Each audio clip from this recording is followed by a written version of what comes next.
त्याच्यावरती आम्हाला कारवाई पाहिजे, बस कारवाई पाहिजे. काही करा, कारवाई द्या, कारवाई करा आणि हे करा.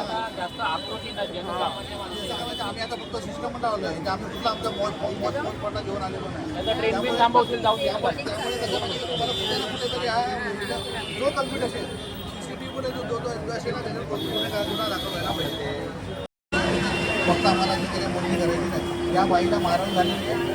मारणच्या बाबतीत येणार बोलायचं तर मला तुम्हाला एवढंच विनंती आहे की आपण बोला, पण सगळे सिस्टम असल्या समोर म्हणजे जेणेकरून सगळ्यांना कळायला पाहिजे की आपण काय बोलतोय काय नाही. एवढं बाकी मी सांगत तुम्हाला इथे मला तिथे पण बोलायची तयारी आहे. सर, मी एक निराधार महिला आहे. त्यासाठी मला काय कमवण्याची माझ्याकडे काही हे नाही आहे. त्यामुळे मला एका संस्थेने वजन काटा दिलेला आहे. तर माझ्याकडून जो पहिला ब्रिज लागतो त्या ब्रिजवर मी 2 तासासाठी मी धंदा करते, फक्त 6 ते 8. आणि ती लोक मला रोज येऊन RPF वाले उठवून लावतात, बोलतात की धंदा करायचा नाही म्हणून. आणि त्या दिवशी मी म्हटलं नाही म्हणून मी जाणार नाही, मी उठणार नाही. तर त्याबरोबर त्या लोकांनी मला मारायला सुरुवात केली आणि नंतर माझा माल वगैरे हे केला, खेचून काढला. आणि त्यांनी मला खेचत जिन्यावरून धडपडत मला त्यांनी खाली 6 नंबरच्या ऑफिसपर्यंत मला खेचत आणलं. कुत्र्यासारखं खेचत आणलं, थोपाड्यात मारत आणलं, पाणी ओतत आणलं माझ्या अंगावर वगैरे.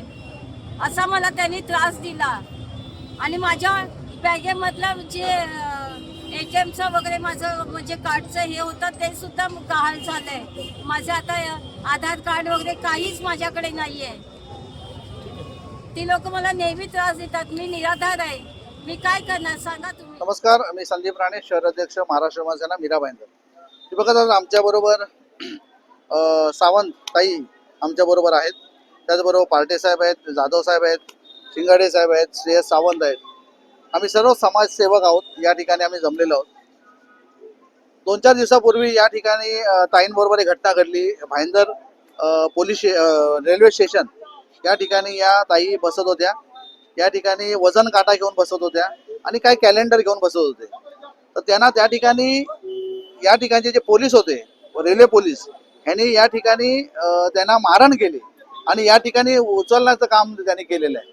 लक्षात घ्या, मला हे कळत नाहीये की माणुसकी धर्म मेलाय का जिवंत आहे, हा मोठा प्रश्न लोकांच्या समोर आहे. आज तुम्ही बघत असाल या ठिकाणी ही बाई बिचारी 20 ते 25 रुपये रोज कमवणारी, आणि ह्याला तुम्ही अक्कल नाही. आणि बाकीचे परप्रांतीय तुम्ही या ठिकाणी त्यांचे लाड करताय का?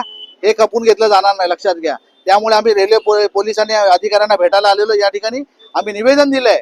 मराठी एकीकरणच्या वतीने आम्ही लेटर दिलेलं आहे की त्या ठिकाणी त्याच्यात 48 तासात त्याच्यावर कारवाई व्हायला पाहिजे. ज्या व्यक्तीने ह्याला मारहाण केली आहे, मग ते लेडीज कॉन्स्टेबल असू दे किंवा जेंट्स कॉन्स्टेबल असू दे, ह्यांच्यावर जर यांनी मारहाण केलंय त्यांच्यावर कठोर कारवाई व्हायला पाहिजे. त्यांना सस्पेन्शनची ऑर्डर निघायला पाहिजे. ही आम्ही त्यांच्या अधिकाऱ्यांना विनंती केलेली आहे. आणि जर याच्यावर कारवाई नाही झाली आणि ह्या व्यक्तीला आम्ही त्या ठिकाणी फक्त 2 तास बसवती, पण आम्ही त्यांना सांगितलं तुम्ही उद्या 4 तास बसा, कुठली परवानगी आम्ही काढणार नाही. जर हात पाय चांगले असते तर आम्ही नक्कीच तिच्या बाजूने उभं राहिलो नसतो. पण आज तिच्या डोळे नाहीत, लक्षात घ्या. आज डोळे नाहीत. त्या बिचारीचं काय घरची परिस्थिती नाही, कोणा मायबाप तिचा कोण नाही. आज तिला मदत करण्याची आम्ही भूमिका ठरवली आहे. त्यामुळे आम्ही कुठला पक्ष म्हणून कुठल्या जाती धर्मासाठी आलेलो नाही, एक माणुसकी धर्म पाळण्यासाठी आम्ही या ठिकाणी आलेलो आहे. त्यामुळे कळकळीची विनंती करतो, कुठला अधिकारी यानंतर यांना त्रास देईल त्यात तसं उत्तर दिलं जाईल, हे पण तुमच्या या माध्यमातून सांगतोय. आता कृष्णा जाधव असतील या मराठी एकेकाचे, ते आपल्या 2 शब्द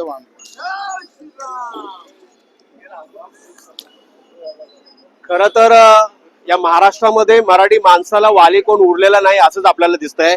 आज ही अंध आणि नेत्रहीन महिला आपला उदरनिर्वाह करण्यासाठी या रेल्वे स्टेशनवरती वजन काटा आणि दिनदर्शिका विकण्यासाठी बसत होती, मात्र तिला तिथे बसून देत नाहीत.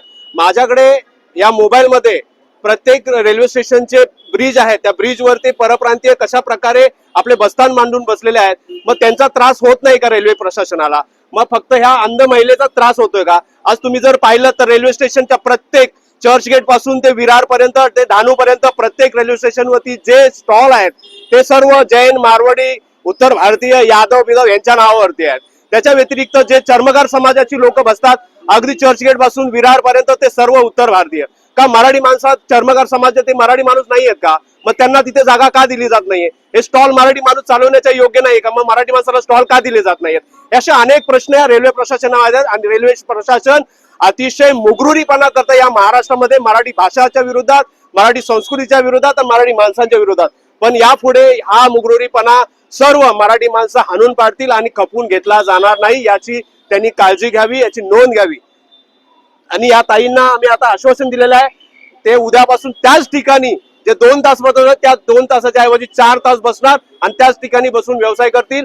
काही दिवसानंतर आम्ही त्यांची संदीपजी राणे साहेब आहेत, इतर काही इथले समाजसेवक आहेत, त्यांच्या माध्यमातून आपण त्यांना एक व्यवस्थित स्टॉल देऊ जेणेकरून ते त्यांचा उदरनिर्वाह करतील.